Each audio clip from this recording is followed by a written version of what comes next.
जय माता दी, हर हर महादेव। आप सभी भक्तों पर, आप सभी भक्तों में माँ भगवती, माँ वैष्णो की कृपा से बना रहे और आपके सभी मनोरथ पूर्ण हो। बोलिए सच्चे दरबार की जय हो।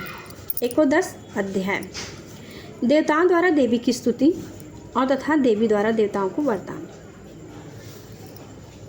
मैं भुवनेश्वरी देवी का ध्यान करता हूँ। उनके श्रीअंगों की आभा प्रभात काल के समान है, सब सूर्य के समान है और मस्तक पर चंद्रमा का मुकुट है। वे उभरे हुए स्तनों 3 नेत्रों से युक्त है। उनके मुख पर मुस्कान की छटा छाई रहती है और हाथों में वरद, अंकुश, पास एवं अभय मुद्रा शोभा पाते हैं।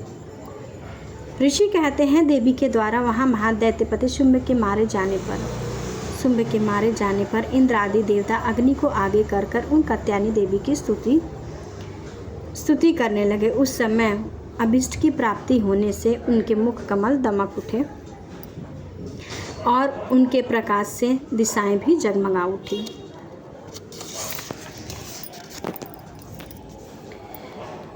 देवता बोले, शरणागत की पीड़ा को दूर करने वाली देवी हम पर प्रसन्न हो। संपूर्ण जगत की माता प्रसन्न हो। विश्वेश्वरी, विश्व की रक्षा करो। देवी तुम ही चराचर जगत की अधीश्वरी हो।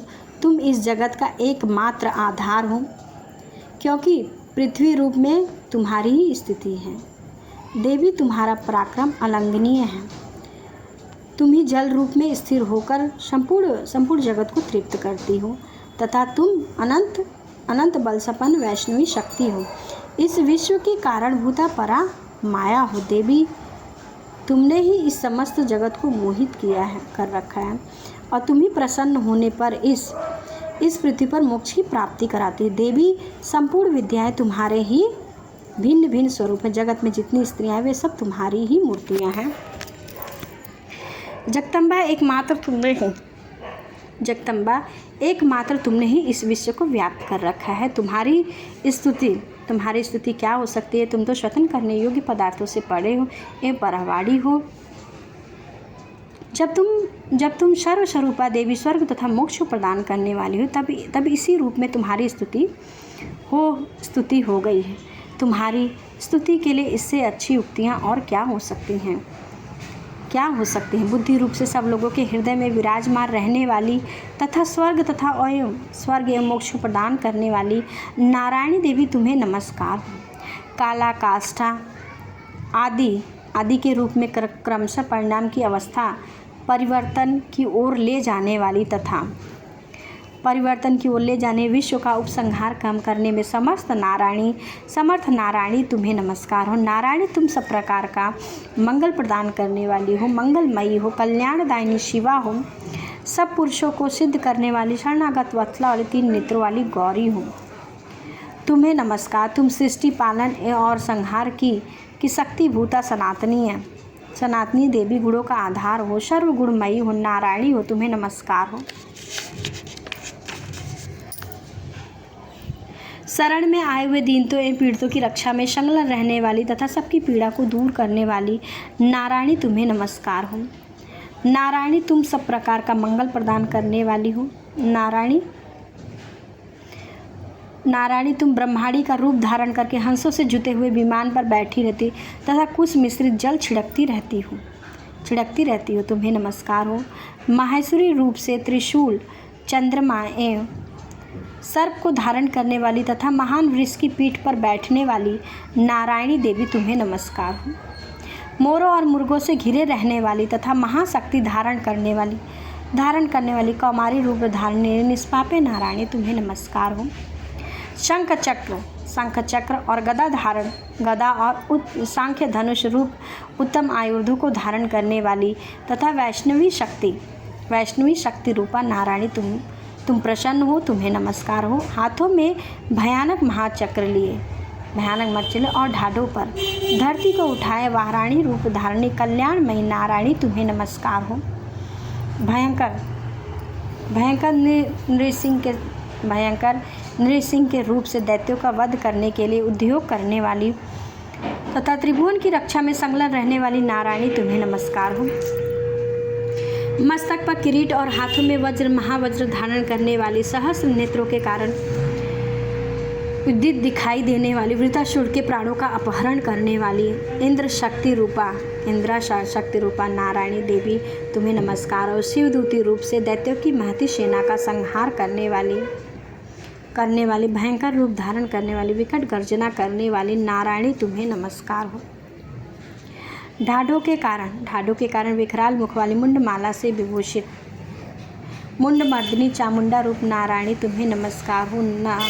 लक्ष्मी, लज्जा, महाविद्या, श्रद्धा, पुष्टि, स्वधा, ध्रुव, महारात्रि, अविद्या रूप नारायणी तुम्हें नमस्कार हो।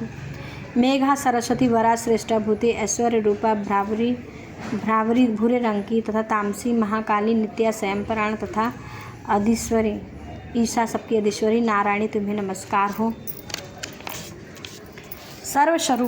सर्वस्वरूपा, सर्वेश्वरी तथा सब प्रकार की शक्तियों से संपन्न दिव्य रूपा दुर्गे देवी सब भाइयों से हमारी रक्षा करे तुम्हें नमस्कार हो। कात्यायनी या 3 लोचनों से विभूषित तुम्हारा सौम्य मुख सब प्रकार के भयों से हमारी रक्षा करे तुम्हें नमस्कार। भद्रकाली, ज्वालाओं के कारण विकराल प्रतीत होने वाली त्रिशूल भय से होने वाला अत्यंत भयंकर और समस्त असुरों का संहार करने वाला तुम्हारा त्रिशूल भय से हमें बचावे तुम्हें नमस्कार। देवी, जो अपनी ध्वनि से संपूर्ण जगत को व्याप्त करके दैत्यों के तेज को नष्ट कर देता है, वह तुम्हारा घंटा हम लोगों की पापों से उसी प्रकार रक्षा करे जैसे माता अपने पुत्रों की बुरे कर्मों से रक्षा करती है। चंडिके, तुम्हारे हाथों में सुशोभित खड्ग जो असुरों के रक्त और चर्बी से चर्चित है, हमारा मंगल करे, हम तुम्हें नमस्कार करते हैं। देवी, तुम प्रसन्न होने पर सभी रोगों को नष्ट कर देती हो, कुपित होने पर सभी मानवांछित कामनाओं का नाश कर देती हो। जो लोग तुम्हारी शरण में जा चुके हैं उन पर कभी विपत्ति नहीं आती। तुम्हारी शरण में गए हुए मनुष्य दूसरों को शरण देने वाले हो जाते। देवी अंबिके, तुमने अपने इन स्वरूपों को अनेक भागों में विभक्त करके नाना प्रकार के रूपों से जो इस समय इन धर्मद्रोही महादैत्यों का संहार किया है, वह सब दूसरी कौन कर सकती है। विद्याओं में ज्ञान को प्रकाशित करने वाली, शास्त्रों में तथा आदि वाक्यों में वेदों में तुम्हारे सिवा किसका वर्णन है। तुमको छोड़कर दूसरी कौन सी ऐसी शक्ति है जो इस विश्व को अज्ञान में अंधकार से परिपूर्ण ममतामयी रूपी गड्ढे में निरंतर भटका रही है। जहाँ भयंकर विष वाले सर्प, जहाँ भयंकर, जहाँ शत्रु, जहाँ लुटेरों की सेना और जहाँ दावा नल हो, वहाँ समुद्र के बीच में भी साथ रहकर तुम इस विश्व की रक्षा करती, विश्वेश्वरी, इस विश्व का पालन करती, विश्व रूपा हो, इसलिए संपूर्ण विश्व को धारण करती। तुम भगवान विश्वनाथ की वंदनीय हो। जो लोग भक्तिपूर्वक तुम्हारे सामने मस्तक झुकाते हुए संपूर्ण विश्व को आश्रय देने वाले होते हैं। देवी, प्रसन्न हो जैसे इस समय असुरों का वध करके तुमने शीघ्र ही हमारी रक्षा की, इसी प्रकार सदा हमें शत्रुओं के भय से बचाओ।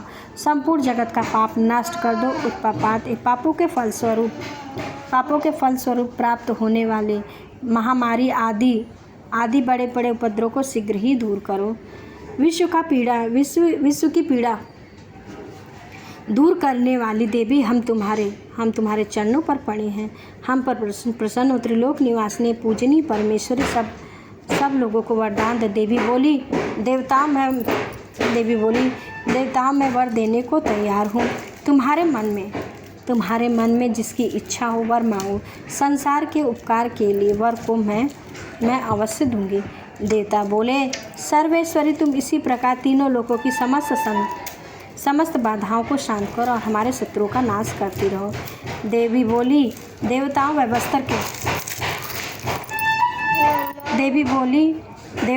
वर देने को तैयार हूँ। तुम्हारे मन में जिस वर की इच्छा हो मांगो, संसार के उपकार के लिए मैं उसको अवश्य दूंगी। देवता बोले, सर्वेश्वरी, इसी प्रकार तीनों लोगों की समस्त बाधाओं को शांत करो और हमारे शत्रुओं का नाश कर दो। देवी बोली, देवता, वैवस्तर के मनवंतर के 28वें युग में शुंभ और निशुंभ नामक 2 दैत्य उत्पन्न होंगे। तब मैं नंद गोप के घर में उनकी पत्नी यशोधरा के गर्भ से यशोदा के गर्भ से अवतीर्ण होकर विंध्याचल में जाकर रहूँगी और उन दोनों असुरों का वध करूँगी।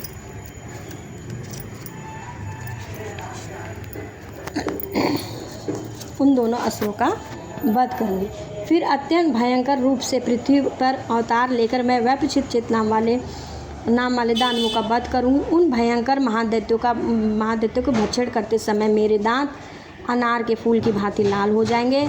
तब स्वर्ग में देवता और मृत्युलोक में मेरी स्तुति मनुष्य सदा स्तुति करते रहेंगे, मुझे सख्त सदा रक्त दंतिका कहेंगे।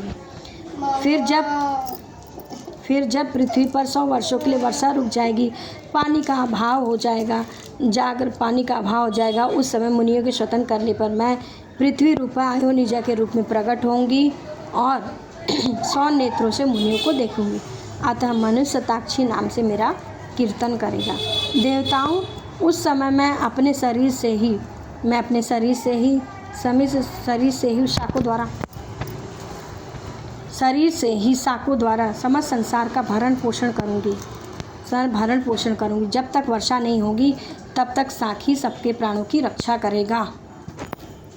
ऐसा करने के कारण पृथ्वी पर शाकंभरी के नाम से मेरी ख्याति होगी। उसी अवतार में मैं दुर्गम नाम के महादैत्य का वध करूंगी। इससे मेरा नाम दुर्गा देवी के रूप में प्रसिद्ध होगा। फिर मैं जब भीम रूप धारण करके मुनियों की रक्षा के लिए हिमालय पर रहने वाले राक्षसों का भक्षण करूंगी, उस समय सब मुनि मेरी भक्ति से नतमस्तक होकर मेरी स्तुति करेंगे। तब मेरा नाम भीमा देवी के रूप में विख्यात होगा। जब अरुण नामक दैत्य तीनों लोकों में भारी उपद्रव मचाएगा, तब मैं तीनों लोकों का हित करने वाले 6 पैरों वाले असंख्य भ्रमरों का रूप धारण करके उस महादैत्य का वध करूंगी। और उस समय सब लोग मुझे भ्रामरी के नाम से चारों ओर मेरी स्तुति करेंगे। इस प्रकार जब संसार में दानवी बाधा उपस्थित होगी, तब तक अवतार लेकर मैं शत्रुओं का संहार कर दूंगी। इस प्रकार श्री मार्कंडेय पुराण में षाण्माण मनवंतर की कथा के अंतर्गत देवी महात्म्य देवी स्तुति नामक 11वां अध्याय 11वां पाठ पूरा हुआ। जय माता दी। हर हर महादेव।